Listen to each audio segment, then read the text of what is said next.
De acordo com Israel, de acordo com Netanyahu, Yahya Sinwar, que é o principal líder do Hamas, está morto. Ele é o número 1 do Hamas e para os israelenses ele seria o grande orquestrador do 7 de outubro.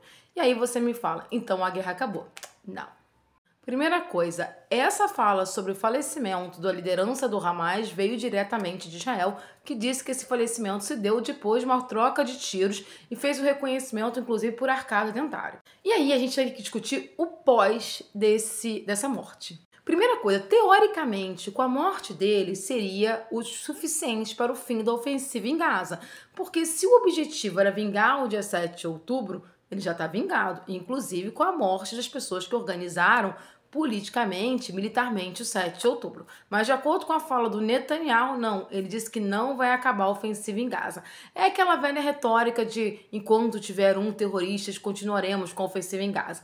Mas todo mundo já sabe que a ofensiva em Gaza, na verdade, tem uma função, que é a anexação do território em Gaza para Israel. Antes que venha aquela galera e fale assim, não, você tá viajando. Não, meus amigos, é anexação. Porque ele também tá atacando o sul do Líbano para anexar o sul do Líbano e ele já começou também a atacar a Síria, porque ele tem interesse grande numa região da Síria. Mas voltando ao desdobramento dessa morte aqui, que é uma morte importante, tem duas coisas que são importantes falar. De acordo com o Hamas, já teria um substituto, mas eu não vejo um substituto com tanta força política como tinha o Sinwar. Mas tem uma outra questão também. Israel buscou o caminho da violência para resolver o problema com o Hamas. E o problema de buscar esse caminho com a violência é que, na prática, existem ainda reféns israelenses lá em Gaza.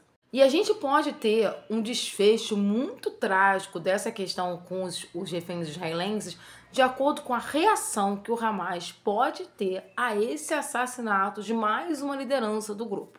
Se a diplomacia de outros países que têm uma relação boa com o Hamas, como o Catar, entre outros, não entrar em campo para tentar negociar imediatamente o retorno dos reféns, os que estão vivos ainda, a gente pode ter sim uma situação bem séria com os reféns. E quando eu falo bem séria, é o que você está pensando mesmo, tá, gente? A gente pode ter um fim trágico desses reféns como uma resposta a esse assassinato dessa liderança do Hamas. Então, assim, por mais que eu sei que tem muita gente comemorando isso, as pessoas estão esquecendo que o grande foco da incursão do, teoricamente, Israel a Gaza seria a liberdade dos reféns, mas ninguém mais fala dos reféns.